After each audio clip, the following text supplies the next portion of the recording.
자, 우리 세계사 6번째 시간 함께 기도하고 시작하겠습니다.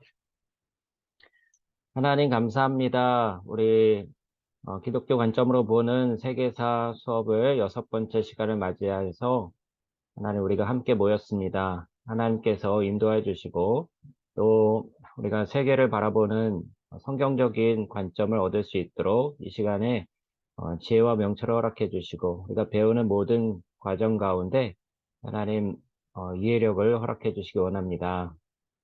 하나님 또한 이 세상을 다스리시는 분이 오직 하나님 한 분뿐이심을 우리가 세계사 공부를 통해서 확인하고 하나님께 찬양과 영광을 올려드릴 수 있도록 인도해 주세요.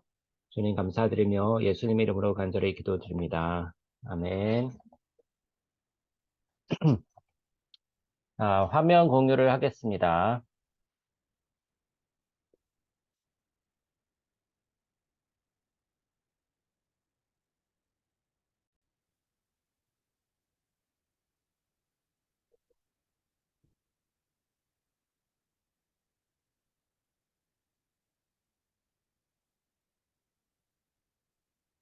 화면이 다 보이시죠? 첫 번째 화면부터 다시 볼게요. 네, 기독교 관점으로 보는 세계사 제6강이고요. 자, 오늘은 27장 로마의 기원.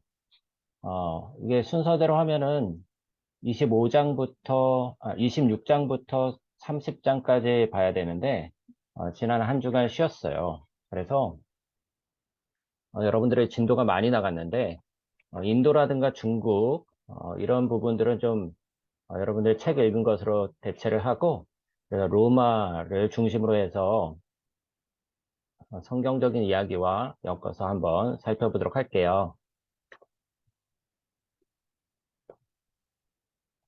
목사님 목소리가 잘 들리나요? 잘 들리면 손 들어주세요. 네, 좋습니다. 자, 먼저 첫 번째 화면을 보면 우리가 전에 봤던 그림이랑 비슷한데 같은 것인데 다니엘서에 나오는 환상에 관한 그런 이야기예요. 벨사살 왕이 꿈을 꿨는데 네 짐승에 관한 꿈을 꿨습니다. 첫 번째는 사자, 두 번째 곰, 세 번째 표범, 그리고 네 번째 크고 두려운 짐승에 관한 꿈을 꿨는데 이 꿈을 하나님께서 다니엘에게 뜻을 알려주셨어요. 그리고 느부갓네살 왕이 꾼 꿈은 이 금신상, 신상에 관한 꿈인데 머리가 금이고 이제 가슴과 팔이 은이고 또 배와 허벅지까지 이제 청동이고 그다음에 그다음에 철과 이제 흙이 섞여 있는 그런 발의 신상을 보게 된 거예요. 근데 사람이 뜨지 아니한 돌이 이렇게 날아와서 이 금신상을 파괴해 버리는 그런 꿈을 꿨습니다. 네, 지난번에도 말씀드렸지만 이 두 가지 꿈은 같은 내용의 꿈이라고 했어요. 여러분들의 하룻밤 사이에 꿈을 두 번 내지 세 번 정도 꾸거든요. 근데 일어났을 때 기억을 못할 뿐이지 사람은 매일매일 꿈을 꾼대요. 근데 하나님께서 주신 꿈은 이렇게 기억에 선명하게 남을 때가 있어요. 그럴 때 여러분들이 꿈을 그냥 잊어버리지 말고 노트에다 한번 적어보세요. 그리고 그 꿈을 목사님이나 또 이렇게 기도하시는 선생님들에게 물어봐서 이게 무슨 꿈일까요? 물어보면 거기에 담긴 하나님의 놀라운 그러한 비전과 꿈을 주실 수가 있는 거예요. 근데 사자는 바벨론 나라를 의미하고 곰은 메대와 바사, 또 표범은 헬라, 그리고 크고 두려운 짐승은 로마 나라를 각각 의미한다고 지난번에 말씀드렸었어요. 이 금신상도 마찬가지입니다. 이제 금머리가 바벨론, 이제 은이 메데와 바사, 청동이 헬라, 그리고 철이 로마, 이렇게 나오는 것입니다. 자, 이것을 성경 속에서 우리가 살펴보도록 좀 해볼게요. 자, 다니엘서 11장으로 본 중간기. 네, 중간기라고 하면은 어느 기간을 말할까요, 여러분? 네, 중간기는 네, 구약과 신약 사이의 중간 역사를 의미하는 거예요. 자, 이 중간기가 어떤 성경에서 어떻게 나오고 있는가? 자, 다니엘서 11장 1절에 내가 다니엘이 또 메대 사람 다리오 원년에 메대 사람은 다리오 왕을 의미하는 거죠. 원년에 다리오가 다스린 지 1년째를 말하는 거예요. 일어나 그를 놓아서 강하게 하늘이 썼느니라. 이제 내가 참된 것을 내게 보이리라. 보라, 바사에서. 바사는 어떤 나라죠? 네, 페르시아, 바사에서 또 새 왕들, 고레스, 캄비세스, 다리오가 일어날 것이요. 그 후 넷째는 아하수에로로 언급된 크세르크세스라는 왕입니다. 넷째는 그들보다 심히 부유할 것이며 그가 그 부유함으로 강하여진 후에는 모든 사람을 충동하여 헬라 왕국을 칠 것이며 페르시아가 헬라 왕국을 치는 전쟁이 있었어요. 이게 살라미스 전투였습니다. 그런데 헬라에게 패배하게 되죠. 그다음에 장차 한 능력 있는 왕이 일어나서 큰 권세로 다스리며 마음대로 행하리라. 알렉산더 대왕을 예언하고 있는 거예요. 그러나 그가 강성할 때 그의 나라가 갈라져 천하 사방에 나눌 것이나 그의 자손에게로 돌아가지도 아니할 것이요 또 자기가 주장하던 권세대로도 되지 아니하리니 이는 그 나라가 뽑혀서 그 외에 다른 사람에게로 돌아갈 것임이라. 그래서 카산더, 리시마쿠스, 셀류쿠스, 프톨레미 이렇게 네 제국으로 나뉘게 된다는 것입니다. 여러분은 지난번에 기억하시죠? 이 헬라의 알렉산더 대왕이 인도까지 다 점령해 버려가지고 굉장히 큰 제국을 점령했는데 이 군대들이 더 이상 점령하지 맙시다. 너무 힘듭니다. 하고서 다시 돌아왔을 때 알렉산더 대왕이 갑자기 32세에 죽었단 말이에요. 그죠? 그리고 나서는 이 너무 넓은 지역을 어떻게 다스렸냐. 네 명의 이제 지도자들이 나눠져서 제국을 다스리게 된 거예요. 근데 그 중에서 셀류쿠스 제국과 프톨레미 제국이 있습니다. 자, 보면은 셀류쿠스 제국은 이 시리아 지역을 의미하고요. 또 프톨레미 제국은 이제 이집트 제국인데 이집트의 헬라 제국, 또 시리아 헬라 제국 이렇게 다 점령을 해버렸는데 이렇게 나눠지게 된 거예요. 네 나라로. 그래서 자, 앞부분을 또 볼게요. 헬라 제국이 이렇게 돼요. 근데 헬라 제국이 어디까지 다 점령을 했느냐? 페니키아를 점령하고 또 이집트도 점령하고 또 이제 페르시아도 점령하고 네, 그죠? 페르시아 전투에서 다리오 마라톤 전투, 또 아하수에로가 일으킨 살라미스 전투에서 이 페르시아가 헬라를 점령하려고 했는데 점령하지 못했다는 이야기 했었어요. 그런데 알렉산더가 원정을 나가서 이수스 전투에서 이 페르시아 왕, 바사 왕이 도망해버리고 아르벨라 전투에서 이제 바사, 즉 페르시아를 완전히 정복하게 되는 것입니다. 그런데 알렉산더가 갑자기 죽고 나서 헬라 왕국이 크게는 북방왕 셀류크스 왕조랑 남방왕 프톨레미 왕조로 이렇게 나눠지게 되는 거예요. 네, 셀류크스는 아까 말했던 시리아 헬라 왕조고요. 헬라 제국이고요. 또 프톨레미는 이집트 쪽이에요.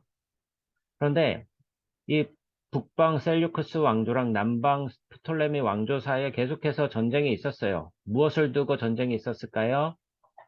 바로 유대민족, 유대인들을 대상으로 누가 다스릴 것인가, 누가 점령할 것인가를 두고서 이집트 프톨레미 왕조랑 또 시리아 셀루크스 왕조가 서로 다투고 그 사이에서 유대인들은 많은 그런 어려움들을 겪게 되는 거예요. 이런 역사를 오늘 한번 살펴보도록 할게요.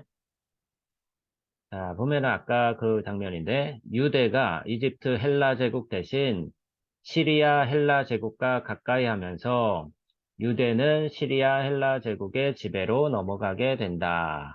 이게 무슨 말이에요? 처음에는 이집트 헬라 제국에 포함됐었어요. 이렇게 여기 유대 예루살렘이 있죠. 근데 이 유대가 이집트 헬라 제국 대신 이 시리아 헬라 제국과 더 가까이 지내게 됐대요. 그러면서 시리아 헬라 제국의 지배하에 들어가게 된다는 거예요. 근데 로마와의 전쟁에서 패배한 시리아 헬라 제국이 로마라는 나라가 있어요. 이쪽 위로 가면은 이제 장화 모양으로 생긴 오늘날의 이탈리아 지역이거든요. 그 로마 제국과의 전쟁에서 이 시리아 헬라 제국이 전쟁에서 졌어요. 그래서 전쟁에서 지면 어떻게 되느냐? 전쟁 배상금을 내야 돼. 이 배상금을 갚기 위해서 유대의 강력한 헬라화를 요구합니다. 이 유대 지역에 자기네들이 점령하고 있던 유대 지역의 헬라화를 요구하는데 그 헬라화가 무엇일까? 굉장히 괴롭히게 하는 거예요. 굉장히 괴롭히는 거예요. 그 자세한 내용은 조금 이따 알려주고요. 그 괴롭힘 때문에 유대 민족들이 너무 힘들어가지고 저항운동을 일으켜요. 마카비 혁명이라고 그럽니다. 이게 중간기에서 우리 유대 그 역사 가운데 마카비 혁명을 꼭 기억하시기 바래요.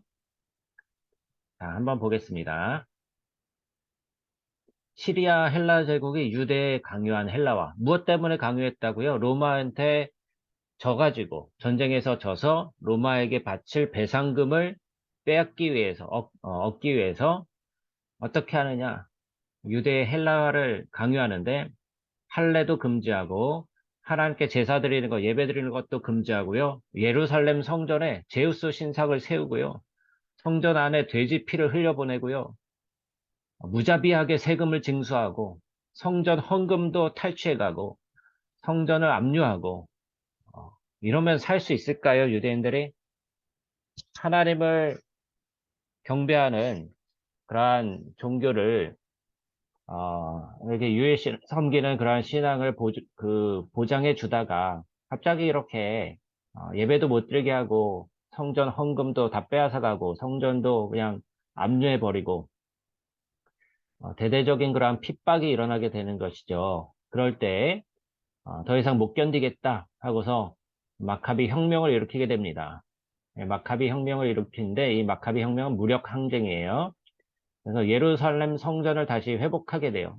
예루살렘 성전을 회복한다는 것은 성전에서 제우스 신상을 치워버리고 원래대로의 그런 사용을 회복하게 되는 거예요. 그런데 거기에 머무르지 않고 완전한 독립을 위해서 계속 전쟁을 하게 되는 것이죠.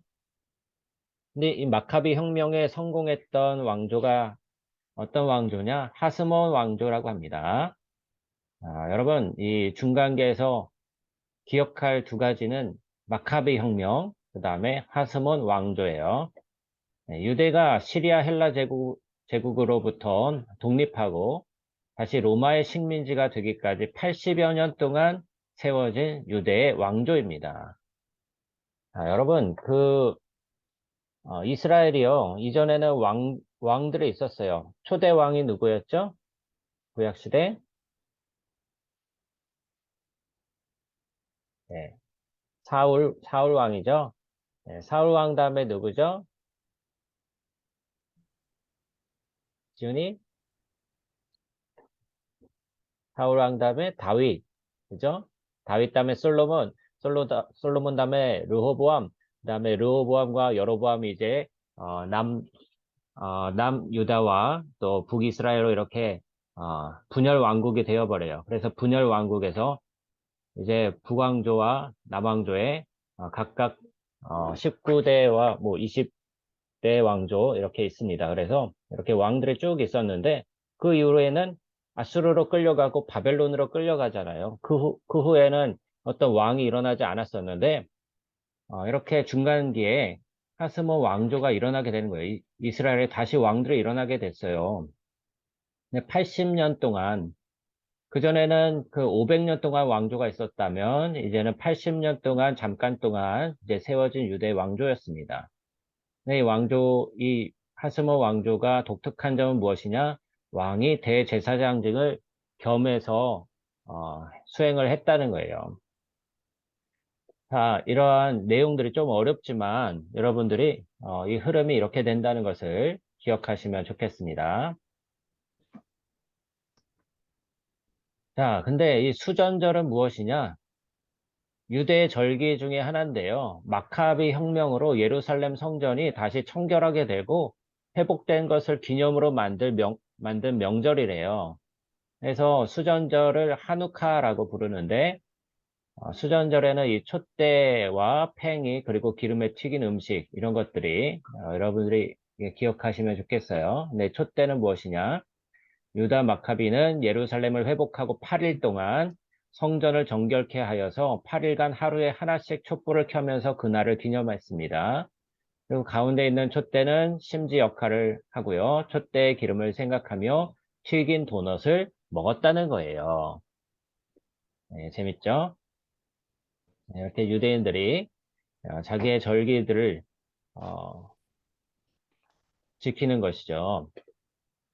마치 그 에스더 시대에 그 아수에로 왕인가요? 아수에로 왕 때 이제 하만이 유대 민족들을 완전히 멸절하려고 했을 때 에스더가 모르드게와 함께 사촌 오빠 모르드게와 함께 죽으면 죽으리이다 왕에게 나아가서 유대 민족을 구하게 된 것을 기념으로 해서 불임절이 생긴 것처럼 마카비 혁명으로 예루살렘 성전이 다시 회복되었을 때 그것을 기념하는 수전절을 명절로서 지켰다는 것입니다. 자, 이제 로마로 넘어가게 되는데요. 우리가 잘 기억할 것은 신약 성경 전체 사건이 다 로마의 통치하에서 일어났다는 것을 여러분 기억하시기 바래요. 네, 로마의 기원 신화가 있어요. 자, 여기 보면은 어떤 짐승이 있고, 짐승의 젖을 두 아기들이 먹고 있어요. 네, 이게 로마의 기원을 나타내는 신화인데, 쌍둥이 로물루스와 레무스라는 아이들이 늑대의 젖을 먹고 자라면서 로물루스가 레무스를 죽이고 로마라는 나라를 세웠습니다. 그래서 로마라는 이름도 이 아이 로물루스의 이름을 본따서 만든 나라의 이름이겠죠. 그래서 로마는 처음에는 300여 년 동안은 왕정이었어요. 왕이 다스리는 나라였어요. 그 후에 500여 년 동안에는 공화정을 실시했다. 그럼 왕정은 무엇이고 공화정은 무엇일까요? 궁금하지 않아요? 약간 멈췄다.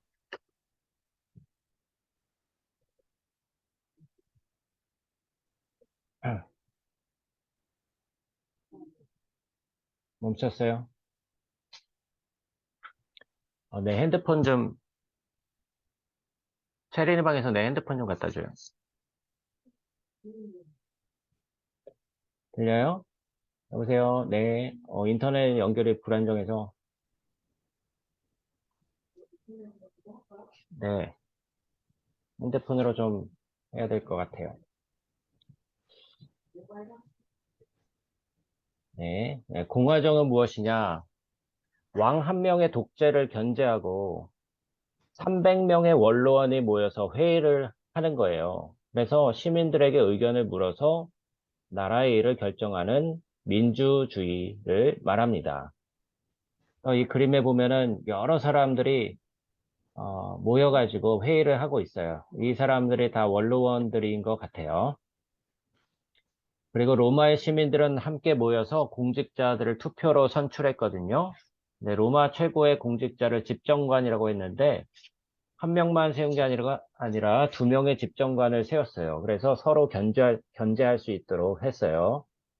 근데 줄리어스 시저라는 한 장군이 있었는데 이 줄리어스 시저가 군사적으로 굉장히 승리를 하고 또 진 거는 보고를 안 하고 이긴 것만 보고를 해가지고 로마 국민들에게 많은 그런 인기를 얻었어요. 나중에는 이제 집정관이 되겠다고 했는데 이미 두 명의 집정관이 있어가지고 시저가 자기까지 포함해가지고 세 명이 다스리게 하는 그런 삼두 정치를 하게 되는 것입니다. 예? 끊겼어요? 그러니까 이제 내 핸드폰 좀 갖다 줘요. 체린이 방에 꽂혀 있어.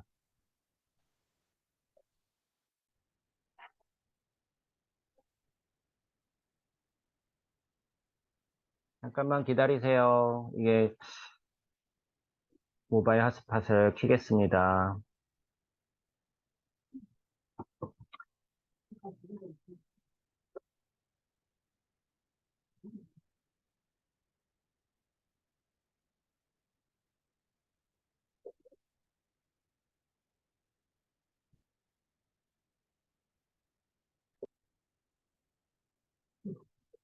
어, 됐나요? 네.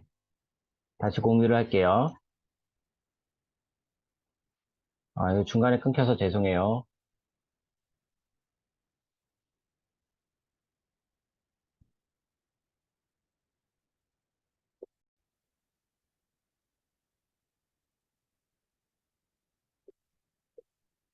네, 삼두 정치까지 들었죠?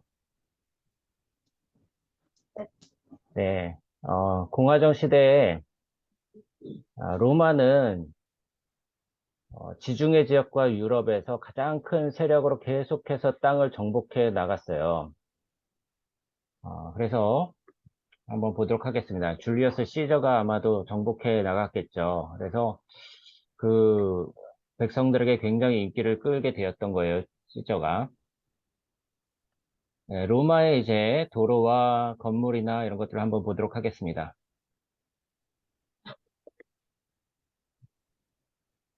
자, 로마의 도로.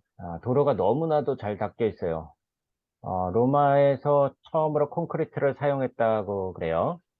그리고 어, 큰 제국을 다스리기 위해서 빠르게 이동을 할 수 있어야 됐기 때문에 도로를 굉장히 잘 닦은 것이죠. 그리고 로마의 건축물, 이렇게 콜로세움이라고 그러는데 여기 원형 경기장이에요. 그래서 원형 경기장에 여러분들이 아실지 모르겠지만 이 기독교인들을 그 검투사들이 서로 이제 싸우기도 하고 또 어, 기독교인들을 이제 핍박할 때는 이제 사자를 풀고 기독교인을 이렇게 잡아먹게 하는 그러한 것을 놀이문화처럼 그렇게 했던 일들도 있습니다. 네, 로마의 목욕탕 너무 좋죠. 그리고 로마의 수도교 이러한 건축물들 네, 이런 것들이 지금까지도 어, 계속해서 남아 있다는 거예요. 지금도 그 이탈리아에 가면은 볼 수 있겠죠. 자, 근데 로마에서 이상 정치를 주장했던 전설적인 인물이 있어요. 킹키나투스라는 사람인데 이 사람은 로마가 자신을 필요할 때는 로마를 위해서 열심히 일했지만 모든 권력을 원로원에게 다시 돌려주어 가지고 자기가 왕이 되거나 아니면 최종 권위자가 되는 것을 거절했던 그런 사람입니다. 근데 전쟁 영웅이 된 시저는 킹키나투스처럼 했으면 좋을 것 같은데 원로원들에게는 이 시저가 독재자가 될 것 같은 그런 두려움의 대상이 되었어요. 그래서 나중에는 이제 브루투스에게 암살당하게 되는 것이죠. 이 자세한 내용들은 이제 책에 있으니까 여러분들이 읽어보시고 다시 확인해 보시면 좋겠고요. 자, 이제 공화정이었다가 공화정이 뭐였죠? 공화정은 어, 민주주의를 의미하는 거였어요. 예, 함께 투표로서 이제 공직자들을 선출하고, 네,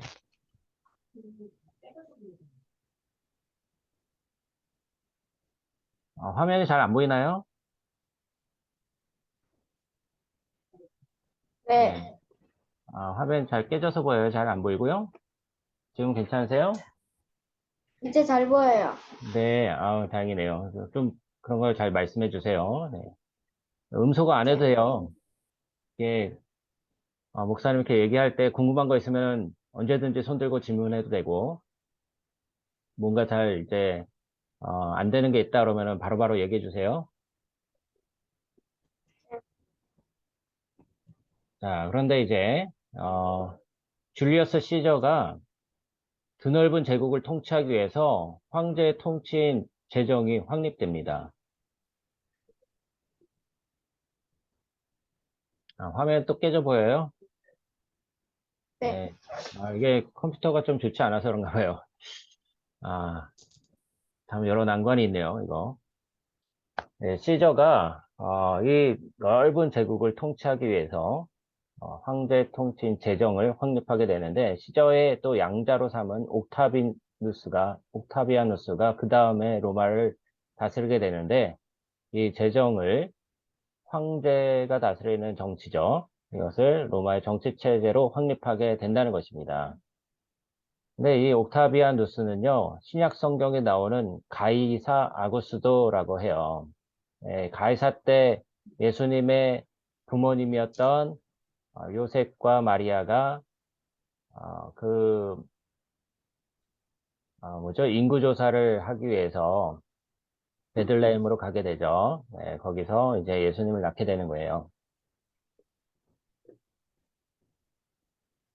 자, 다니엘서 11장으로 본 중간기 다시 한번 또 볼 텐데 마카비 혁명에 대해서 이 말씀에 다니엘서 11장에 예언이 되어 있어요. 한번 볼까요? 31절 군대는 그의 편에 서서 성소 곧 견고한 곳을 더럽히며 매일 드리는 제사를 폐하며 멸망하게 하는 가증한 것을 세울 것이며 예루살렘 성전 안에 제우스 신을 세웠었죠. 그가 또 언약을 배반하고 악행하는 자를 속임수로 타락시킬 것이나 오직 자기의 하나님을 아는 백성은 강하여 용맹을 떨치리라. 네, 이게 마카비 혁명을 말하는 걸 거예요. 그들이 유다 마카비가 그들이 몰락할 때 도움을 조금 얻을 것이나 많은 사람들이 속임수로 그들과 결합할 것이며 또 그들 중 지혜로운 자 몇 사람이 즉 마카비의 군사들이 몰락하여 무리 중에서 연단을 받아 정결하게 되며 희게 되어 마지막 때까지 하리니 이는 아직 정한 기한이 요나단이 안티오쿠스 4세 에피파네스 군대를 쫓아내고 요한 힐카누스가 강력한 독립정부인 하스모니아 왕조를 세울 때 남았습니다. 네, 이게 내용이 굉장히 어려워요. 근데 이 다니엘서 11장에 그 구약과 신약 중간에 유대의 역사가 또 세상의 역사가 아주 자세하게 어, 예언이 되어 있어요. 그래서 어떤 학자들은 이 성경이 다 역사가 지난 다음에 나중에 이렇게 쓰여진 거 아니냐 이렇게 얘기도 해요. 너무나도 정확하고 자세하게 예언이 되어 있기 때문에 너무 놀라운 것이죠. 근데 하나님의 말씀은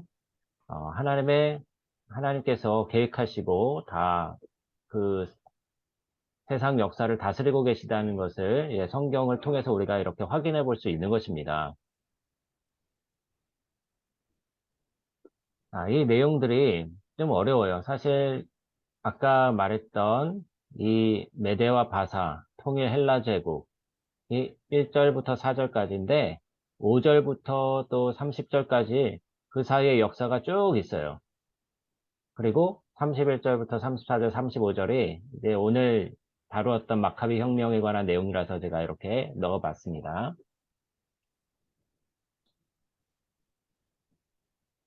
이제 단에서 예언이 어떻게 이루어지고 있는가, 그리고 이 역사를 통해서 하나님이 무슨 일을 이루려고 하시는가 한번 살펴보도록 할게요. 아, 이것으로 오늘 강의를 좀 마치게 될 건데, 오늘은 조금 일찍 끝날 것 같아요.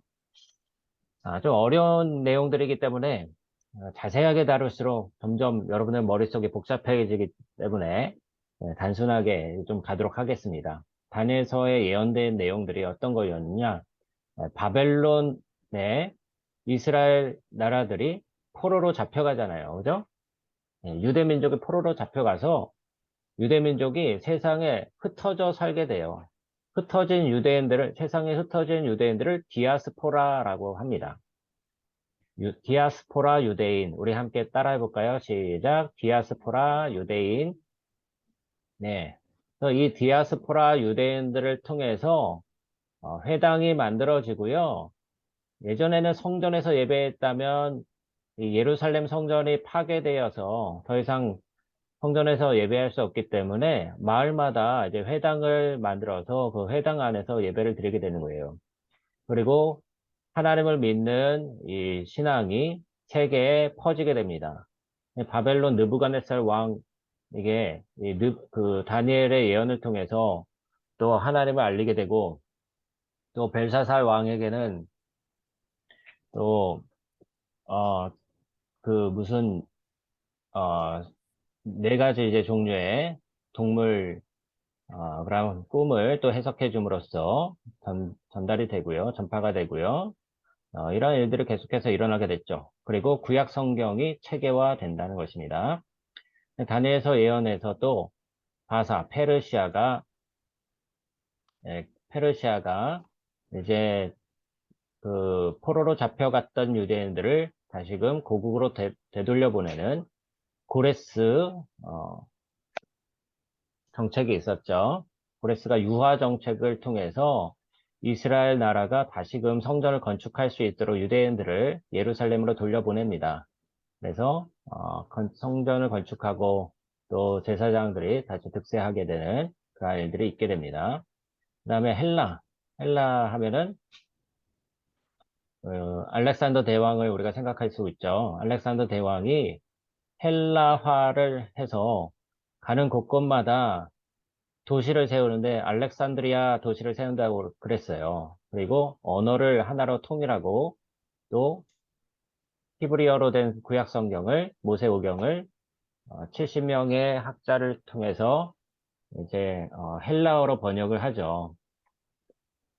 그래서 이것을 70인경이라고 부릅니다. 그 다음에 하스모 왕조가 이제 그 마카비 혁명을 일으켜서 성공을 하는데 이제 그것을 기념한 수전절 그리고 하스모니아 왕조 안에서도 또 분열이 일어나요. 그래서 종파들이 생겨나는데 거기서 우리가 성경에서 나오는 바리새파, 사두개파, 에세네파, 뭐 젤로파, 열심당 이런 식으로 좀 나눠지게 되거든요. 이런 내용들이 있고요. 그다음에 이제 로마가 또 예언이 되잖아요. 네, 로마는 정치적인 안정을 위해서 팍스 로마나라고 이제 로마의 평화라고 합니다. 근데 군사력으로 억제해놓은 그러한 평화를 말하는 것이죠. 근데 이것으로 말미암아서 또 복음이 확장될 수 있는 배경이 마련되는 것이고요. 또 도로를 정비해요. 큰 제국을 다스리기 위해서 도로를 정비했는데 또 이것이 바울 사도가 이제 전도 여행하는 데 있어서 굉장히 유용하게 사용된 도로가 되는 거겠죠. 그리고 법치주의를 통해서 복음 전파가 합법화됩니다. 이러한 일들이 하나님께서 이 제국들을 통해서 하나님을 믿는 신앙이 오히려 더 전파될 수 있도록 선교의 토대를 만드시는 거예요. 그리고 이후에 누가 오십니까?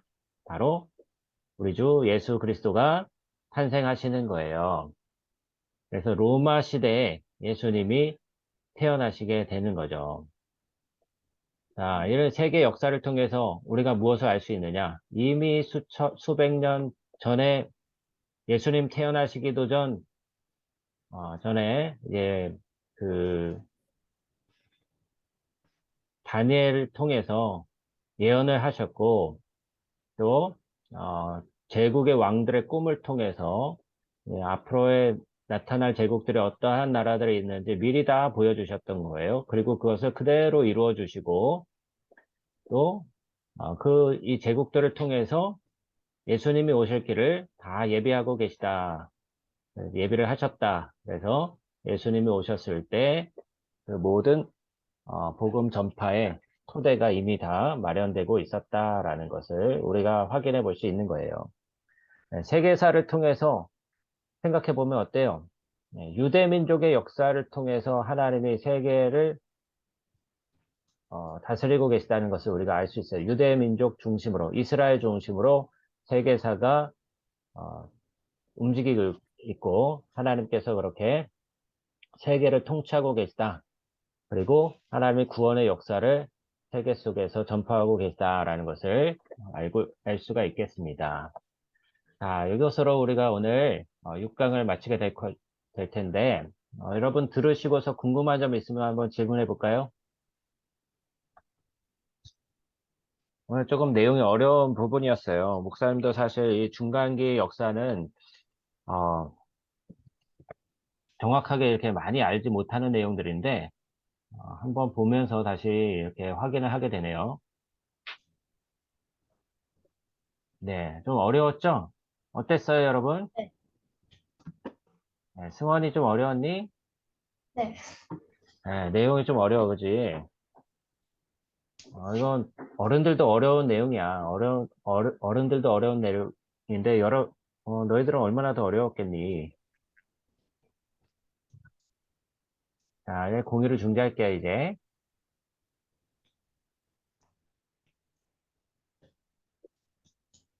자, 우리 근데 내용이 좀 어려웠지만, 그 전체적인 내용을 간단하게 좀 기억을 했으면 좋겠어요. 네, 하나님이 그 다니엘서를 통해서 앞으로 일어날 그 제국들에 대해서 쭉 예언을 해주셨고 그것을 그대로 이루어 주셨다라는 것을 우리가 알 수가 있고요.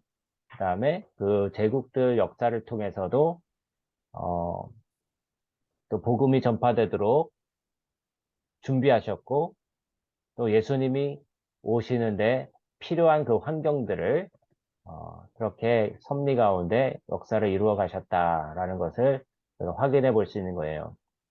헬라 제국과 로마 제국과 그 사이에서 계속 핍박받고 어려움을 겪는 유대 민족 가운데 마카비 혁명이 일어나고 하스몬 왕조가 일어나고 또 그러한 신약 시대의 배경들을 어, 하나님이 이렇게 초석을 깔아 놓으셨다라는 것을 세계사를 통해서 우리가 확인해 볼 수가 있는 것이죠.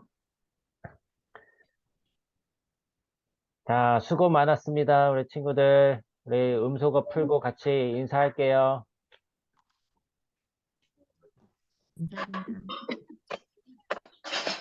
수고하셨습니다. 네, 우리 이혜준 선생님 기도해주고 감사합니다. 마치도록 할게요. 이어폰을 꽂고 계시겠어요. 방금 텔이 뭐예요? 방금 목사님 기도하시고 강미숙 사모님한테 조금 바톤을 넘겨주시면 좋겠어요. 아, 네. 강민수 선생님 계신가요, 지금?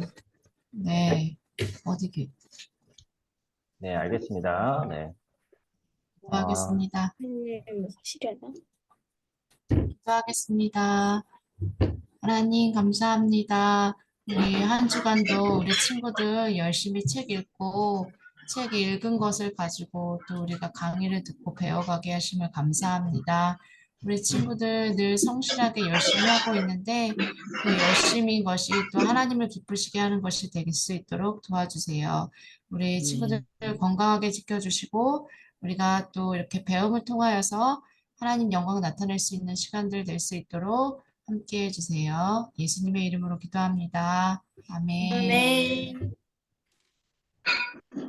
네, 수고 많으셨고요. 오늘 좀 어려운 강의였는데, 집중해서 들어주셔서 감사해요. 이제 강미숙 사모님 나오셔서, 기도에 인도해 주시면, 기도회인가요? 네, 기도에 인도해 주시면 감사하겠습니다.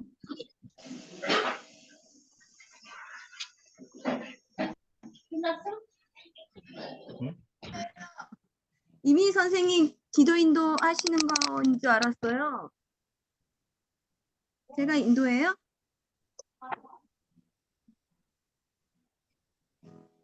이미 선생님이 하시기로 하셨나요?